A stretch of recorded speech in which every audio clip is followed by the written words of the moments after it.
अरकान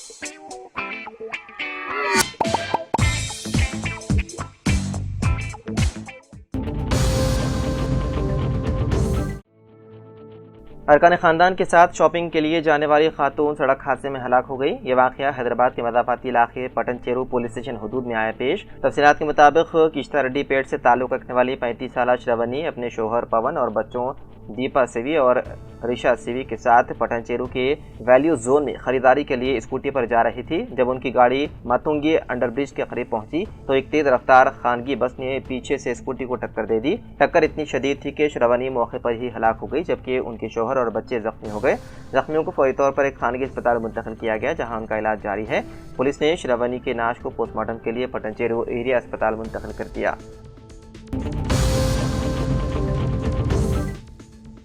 तेलंगाना के निज़ामाबाद शहर में एक चौंका देने वाला वाक़या उस वक्त पेश आया जब एटीएम में जमा कराने के लिए लाई गई रकम को लेकर सिक्योरिटी एजेंसी का मुलाजिम फरार हो गया। इत्तलात के मुताबिक एलम्मा गुट्टा में वाक़ एक एजेंसी में काम करने वाला रमाकांत गुज़िश्ता 5 सालों से खिदमत अंजाम दे रहा था।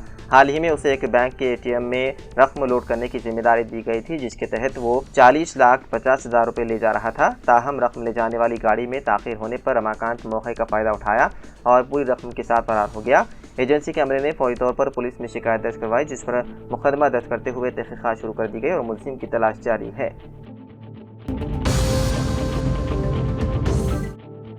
आल उलमा हुफ़ाज़ यूथ बोर्ड ज़िले निर्मल के जनरल सेक्रेटरी डॉक्टर मौलाना राशिद खान कासमी ने नमाज़ जुमा के बाद मस्जिद अब्दुर्रहीम टीचर्स कॉलोनी गाजिलापेट में एक बयान देते हुए कहा कि मुसलमानों की कसीर तादाद के बावजूद काबीना में दूसरी मरतबा तोसी करने के बावजूद मुस्लिम चेहरे को शामिल न करने पर गहरे अफसोस का इजहार करते हुए कहा कि 2 साल का अरसा हो रहा है कांग्रेस को इक़्तिदार में लाने के लिए मुसलमानों ने कांग्रेस का साथ दिया। उसके बावजूद रियासती वज़ीर आला से पुरजोर मुतालबा किया कि वो जल्द से जल्द काबीना में एक मुस्लिम वज़ीर को शामिल करते हुए मुसलमानों में फैली बेचैनी को दूर करे, क्योंकि कांग्रेस पार्टी से मुस्लिम तबक़े को काफ़ी तवक्कुआत हैं। ये समझा जा रहा था कि रियासत तेलंगाना में कांग्रेस इक़्तिदार में आते ही तो कम से कम 2 मुस्लिम वज़ीरा को शामिल किया जाएगा, लेकिन वज़ीर आला ने मुसलमानों को नज़रअंदाज कर दिया। जबकि यही सूरत हाल रही तो आइंदा कांग्रेस पार्टी मुसलमानों से दूर हो सकती है। हम वज़ीर आला से पुरजोर अपील करते हैं कि वो अपनी काबीना में एक मुस्लिम चेहरे को जगह दें।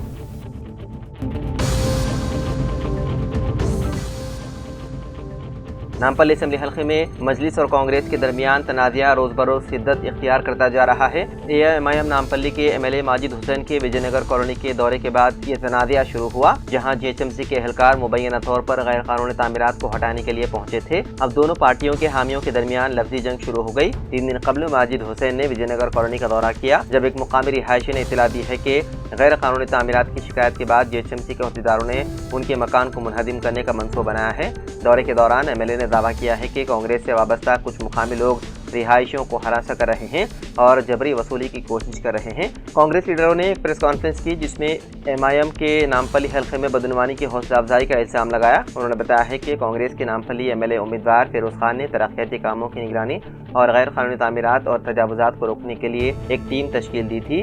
एक नई पेशरफ्त में विजयनगर कॉलोनी डिवीजन के सदर गोपाल राज, एक मुकामी बाशिंदे ने एक वीडियो में इल्ज़ाम लगाया है कि कांग्रेस के अरकान ने उनसे और उनके रिश्तेदारों से उनकी इमारत की तामीर की इजाज़त देने और जीएचएमसी की शिकायत को रोकने के लिए 20 लाख रुपए का मुतालबा किया। देरेसना कांग्रेस के रहनुमाओं ने माजिद हुसैन के खिलाफ मेहदीपट्टनम पुलिस स्टेशन में शिकायत दर्ज करवाई, जिसमें उन पर इल्ज़ाम लगाया गया है कि वो विजयनगर कॉलोनी के दौरे के दौरान हिंदू मुखालिफ तबसरे कर रहे हैं। उन्होंने एमआईएम के सदर असदुद्दीन ओवैसी से एमएलए को मुअत्तल करने और हिंदुओं से अवामी मुआफ़ी मांगने का मुतालबा किया।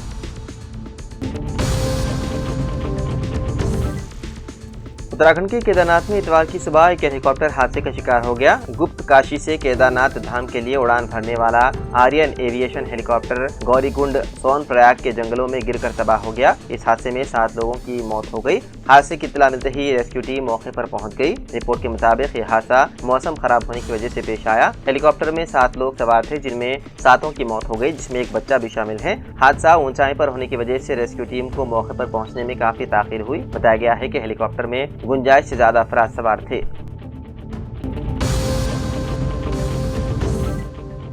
रियासती वज़ीर पी श्रीनिवास रेड्डी ने इतवार की रोज कहा कि तेलंगाना में बल्दियाती इंतखाबात का नोटिफिकेशन इस माह के आखिर तक जारी कर दिया जाएगा। सिर्फ 15 दिन बाकी है। उन्होंने कांग्रेस लीडरों पर जोर दिया है कि वो अंदरूनी इख्तिलाफात को एक तरफ रखकर पार्टी की कामयाबी के लिए मुत्तहिद होकर काम करें। खम्मम में पालेर हल्के से कांग्रेस कायदीन की मीटिंग से खिताब करते हुए वजीर ने कहा कि इंतखाबी तारीखों के बारे में मजीद वजाहत काबीना की अगली मीटिंग के बाद सामने आएगी। ये इंतखाबात मरहलेवार होंगे, जिसका आगाज ZPTC और MPTC इंतखाबात से होगा। उसके बाद पंचायती इंतखाबात होंगे। देहात में कायदीन के दरमियान मुनासिब तालमेल होना चाहिए और अवामी मसाइल को हल करने पर तवज्जो देनी चाहिए। पार्टी के वसी तर मफाद में मामूली इख्तिलाफात को अगर कोई है तो नजरअंदाज किया जाना चाहिए। श्रीनिवास रेड्डी ने कहा कि उम्मीदवारों का इंतखाब रिजर्वेशन के मियार और जीतने की सलाहियत पर मबनी होगा।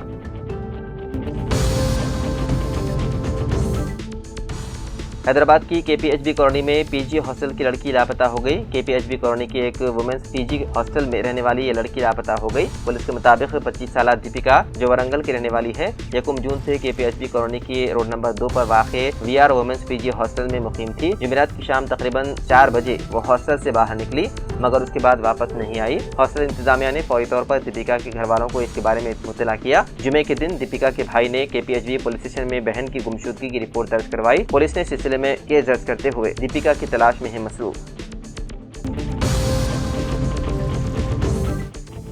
NTA यानी कि नेशनल टेस्टिंग एजेंसी ने नीट UG साल 2025 के नताइज कर दिए जारी। तेलंगाना के जीवन साई कुमार को 18वां और आंध्र प्रदेश के D कार्तिकरम को 19वां रैंक हासिल हुआ। वादे रहे कि गुज़िश्ता माह 4 मई को नीट UG का इम्तिहान मुनक़िद हुआ था। नीट के इम्तिहान में तेलुगु रियासतों तेलंगाना और आंध्र प्रदेश की नुमाइंदगी करने वाले तलबा ने बेहतरीन मुजाहिरा किया। तेलंगाना से 41,584 और आंध्र प्रदेश से 36,776 तलबा ने नीट इम्तिहान में क्वालिफाई किया। तेलंगाना से के जीवन साई कुमार ने 58वां रैंक जबकि शनमुख ने 48वां रैंक हासिल किया। वहीं आंध्र प्रदेश से D कार्तिकरम ने 19वां रैंक हासिल किया। इसके अलावा मोहित श्रीराम को 56वां रैंक हासिल हुआ। मुल्क के मेडिकल कॉलेजेस में MBBS, BDS, BUMS, BSMS, BHMS courses में दाखिलों के लिए 4 मई को नीट UG साल 2025 इम्तिहान का इनेकाद किया गया था। इस इम्तिहान में मुल्क भर से 22 लाख से ज़्यादा उम्मीदवारों ने इम्तिहान में शिरकत की थी, जिसमें 9,65,000 लड़के और 13,01,000 लड़कियां शामिल हैं। 22 लाख के मुझे मिला 12 लाख उम्मीदवारों ने क्वालिफाई किया।